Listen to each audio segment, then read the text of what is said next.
अगर आप Linux system use करते हैं तो इसमें आपको 2 एडिटर दिए गए होते हैं, एक होता है विम, एक होता है नैनो। जो नैनो है वो बिल्कुल बेसिक यूज़र यूज़ करते हैं, इसमें आप यहाँ पे आके नैनो लिखते हैं और आगे फिर फ़ाइल का नाम लिखते हैं जो आपने ओपन करनी है, ठीक है? तो यहाँ पे ये ओपन कर देता है, लेकिन इसमें आप ज़्यादा कस्टमाइज़ नहीं कर सकते अपने एडिटर को, नैनो को, ठीक है? तो इसकी बजाय हमें दिया गया विम, जो कि बहुत ज़्यादा एडवांस है और जिस तरह का वीएस कोड है उसके लेवल का, और आप इसको कस्टमाइज़ भी कर सकते हैं। लेकिन इस वीडियो में मैं आपको सिंपल कुछ कमांड्स बताता हूँ जो कि आप यूज़ कर सकते हो, बिल्कुल बिगिनर्स जिनको कुछ भी नहीं पता इसके बारे में, वो इसमें यूज़ करते हैं, ठीक है? तो यहाँ पे आके आपने लिखना होता है विम, विम लिखने के बाद इसके बाद आगे आपने फ़ाइल का नाम देना है, तो हमारा प्रोग्राम डॉट सी हमारी फ़ाइल का नेम है, ठीक है? इसको ओपन कर लेते हैं। अब यहाँ पे आप आके देख सकते हैं कि हमें कुछ लिखा हुआ यहाँ पे बताया हुआ है, लेकिन जब भी मैं यहाँ लिखने की कोशिश करता हूँ कुछ भी, तो यहाँ पे ये लिखा नहीं जाएगा, मैं सिर्फ इसको यहाँ पे मूव कर सकता, ठीक है? यानी कि कीज़ वगैरह को मूव करना हो तो मैं यहाँ पे कर, यहाँ पे एक चीज़ समझ लें, इस टाइम आप हैं कमांड मोड के अंदर, यानी कि आपने कोई की प्रेस करनी है। अगर आप ऐसे टाइप करने बैठ जाएँगे ना यहाँ पे, तो वो की प्रेस होंगी, और की जो है वो कमांड कीज़ होती हैं। इस टाइम आप कमांड स्क्रीन में और यहाँ पे कमांड आप लिखेंगे, यानी कि की प्रेस करेंगे तो वो कमांड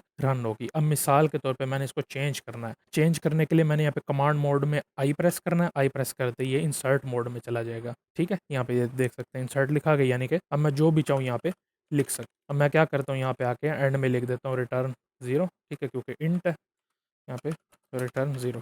अब मैंने इसको सेव करना है, तो सेव करने के लिए आपको इंसर्ट मोड से बाहर आना पड़ेगा। इसके लिए आप क्या करते हैं, सिंपल एस्केप प्रेस कर दें, किसी भी मोड से आपने बाहर आना हो, और भी बहुत सारे मोड्स हैं, ठीक है? तो यहाँ पे बाहर आना हो, आपने एस्केप प्रेस कर दिया, अब हम कमांड मोड से बाहर आ चुका है। मैं जो भी यहाँ लिखने की कोशिश करूँगा वो यहाँ पे नहीं लिखा जाएगा। अच्छा, अब आपने इसको सेव करना है, तो सेव करने के लिए आप क्या करेंगे, पहले कमांड मोड में वापस आ जाएँगे, फिर आपने यहाँ पे कॉलन डालना है, ठीक है? सेमी कॉलन नहीं, कॉलन जिसके डॉट डॉट ऊपर होते हैं, यहाँ पे नीचे देख भी सकते हैं। यहाँ पे आपने लिखना है डब्ल्यू, डब्ल्यू का मतलब है कि राइट कर दे, ठीक है? अब मैं इसको एंटर कर देता हूँ तो ये राइट हो गया, यहाँ पे लिखा आ गया कि रिटर्न।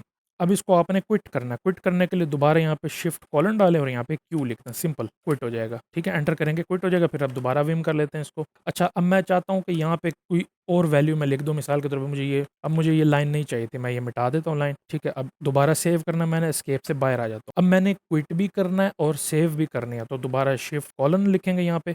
अच्छा, शिफ्ट प्रेस करके सेमी कॉलन को करें तो कॉलन लिखा आता है, ठीक है? कंफ्यूज होने की जरूरत नहीं है इसमें। अब आपने क्विट भी करना है और सेव भी, तो पहले सेव करना है, तो डब्ल्यू से राइट हो जाएगा और क्यू से क्विट भी हो जाएगा। एंटर करेंगे, अब ये क्विट हो चुका है। अब इसको दोबारा हम विम में कर लेते हैं। अब यहाँ पे सेकंड लास्ट चीज है वो हमारी वो है कि अगर हम इसमें ओवरराइड कर दो और हमें इसको चेंज ना करना हो, यहाँ आई से दोबारा इंसर्ट मोड में चले जाते हैं। अब मिसाल के तौर पे मैंने इसको यहाँ पे चेंज कर दिया, ठीक है? अब मैं चाहता हूँ कि नहीं नहीं ऐसे नहीं करना था, मैंने वापस आना है, तो आप एस्केप से दोबारा आउट हो जाएं, ठीक है? कमांड मोड में वापस आ जाएं, दोबारा कॉलन डालें, अब करें क्यू यानी कि क्विट, और शिफ्ट 1 प्रेस करें, यानी कि आपने एक्सक्लेमेशन मार्क डालना है। अब यहाँ पे एंटर करेंगे तो ये क्विट हो जाएगा, ये सेव नहीं होगा। दोबारा विम करेंगे तो ये देखें यहाँ पे ये लिखा वैसे का वैसे, और जहाँ पे हमने छोड़ा था कर्सर हमारा वहीं का वहीं है। अच्छा, एक तो ये हो गया। अब आपने किसी टेक्स्ट को सर्च करना है, तो आपने अभी कमांड मोड के अंदर स्लैश प्रेस करना है। स्लैश प्रेस करके अब आप जो सर्च करना चाहते हो वो कर सकते हैं। मैं यहाँ पे प्रिंट एफ सर्च करना है, तो यहाँ पे ये मैं लिख रहा हूँ और यहाँ पे हाईलाइट हो रहा है, इसको एंटर करेंगे तो आपको वहां तक ले जाएगा। अब जो हमारा फॉरवर्ड स्लैश है वो ये करता है कि टॉप टू बॉटम सर्च करता है। अगर मिसाल के तौर पे आप सर्च करते करते बॉटम पे आ गए अपनी फाइल के, अब आपने ऊपर की तरफ सर्च करना है, यानी कि टॉप की तरफ, तो उसके लिए आप क्वेश्चन मार्क यूज करते हैं। अब आपने क्वेश्चन मार्क डालना है और फिर यहाँ पे लिखना है, ठीक है? ये देखें, दोबारा भी सर्च कर रहा हूँ तो यहीं यार एंटर करेंगे तो